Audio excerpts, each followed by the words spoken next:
উত্তৰ প্ৰদেশৰ প্ৰয়াগৰাজত এই বছৰ 13 জানুৱাৰীৰ পৰা আৰম্ভ হোৱা শিৱৰাত্ৰিলৈকে চলিবলগীয়া মহাকুম্ভ মেলাত বুধবাৰে মৌনী অমাৱস্যাৰ দিনা পবিত্ৰ মুহূৰ্ত গংগা নদীত উপস্থিত হৈ স্নান কৰি সকলোৰে মংগল কামনা কৰে। এই পবিত্ৰ মহাকুম্ভ মেলাৰ ক্ষেত্ৰত বহু সংখ্যক ধৰ্মৰ ধৰ্মাচাৰ্য, আচাৰ্য, মহাৰাজ, গুৰুজী, সাধু, সন্ত, ঋষিমুনি, তপস্বী, বিদেশী পৰ্যটকৰ লগতে অসমৰ ভক্তপ্ৰাণ ৰাইজ উপস্থিত হৈছে। গংগা নদীৰ কাষত অনুষ্ঠিত কৰা আৰতিতো ভক্তপ্ৰাণসকলে অংশগ্ৰহণ কৰে। বহু হাজাৰ বছৰৰে পৰা আৰম্ভ হোৱা কুম্ভ মেলা আৰু 144 বছৰৰ মূৰত এই বছৰৰ মহাকুম্ভ মেলাত বুধবাৰে এই দিনটোত প্ৰায় 8-10 কোটি লোকে গংগা নদীত স্নান কৰাৰ বিষয়ে জানিবলৈ পোৱা গৈছে।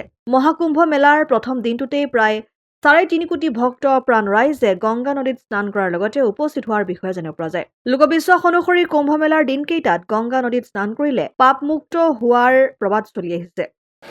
নমস্কাৰ, মই বৰ্তমান আছোঁ ত্ৰিবেণী সংগমত প্ৰয়াগৰাজত, য'ত মহাকুম্ভ মেলা হৈ আছে।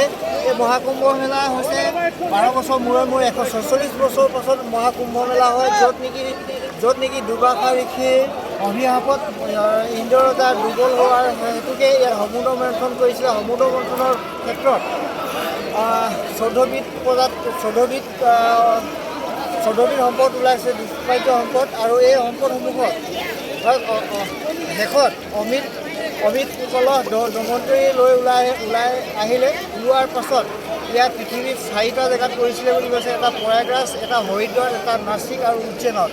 আৰু এই উজ্জয়নৰ পৰাত আজি বিশাল সমুদ্ৰ ত্ৰিবেণী সংগমত আমি আছোঁ। গোটেই সন্মুখে ইয়াতে পাপমুক্ত হয় বুলি কৈ এটা ইয়াত গা ধুই ষ্টাৰ্ট কৰি আছে। লোক লোকাৰণ্য হৈছে, হাজাৰ লাখ কোটি কোটি মানুহ হৈছে ইয়াত।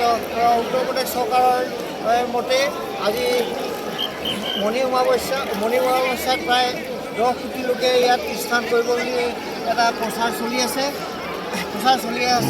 আৰু মই আপোনালোকৰ আগত সকলোৱে যাতে মংগলময় হওক, এই পবিত্ৰ স্থানৰ পৰা সকলোৱে দুখবোৰ আঁতৰ হওক তাৰে কামনা কৰি মই আজি প্ৰয়াগৰাজৰ পৰা সকলোৱে মনৰ আশা পূৰ হওক বুলি মোৰ বক্তব্য ইমানতে সামৰণি মাৰিছোঁ। নমস্কাৰ। নাহৰকটীয়াৰ পৰা ক্ষীৰোদ কোঁৱৰৰ ৰিপৰ্ট, অসম আদিত্য। NKS হুণ্ডাইলৈ স্বাগতম। নৰ্থ ইষ্টৰ প্ৰথম GDSI 2.0 ফিচাৰ্ছ ডিলাৰ হৈছে NKS হুণ্ডাই। অত্যাধুনিক সা সুবিধাৰে তৈয়াৰী মষ্ট আপডেটেড হুণ্ডাই ডিলাৰ এতিয়া ডিব্ৰুগড়ত। আমাৰ NKS হুণ্ডাই ডিলাৰত open sales consulted room, customer ৰুমৰ লগতে পুৰণি গাড়ীৰ এক্সচেঞ্জ ফেচিলিটিও ৰখা হৈছে। ইয়াত চেলছৰ লগতে ছাৰ্ভিচ ছেক্টৰৰ সুন্দৰ সুবিধা আছে। প্ৰয়োজনীয় সকলো এডভান্স টুলছ, হুইল বেলেন্সিং, এলাইনমেণ্টৰ অত্যাধুনিক machine, post hydraulic lift, fully ট্ৰেইনমেণ্ট পাৱাৰৰ লগতে nitrogen gas filling facility, fully automatic car washer ফেচিলিটিও আছে। লগতে NKS হুণ্ডাই ডিলাৰে কাষ্টমাৰসকলৰ সুবিধাৰ্থে মোবাইল ছাৰ্ভিচ ভেনৰো ব্যৱস্থা ৰাখিছে, য'ত হাইড্ৰলিক লিফ্ট, ৱাছিং facility, wheel balancing, tyre pressure check কৰাৰ লগতে বহুখিনি সুবিধাই উপলব্ধ আছে। NKS হুণ্ডাইলৈ আহক আৰু সুবিধাসমূহ গ্ৰহণ কৰক।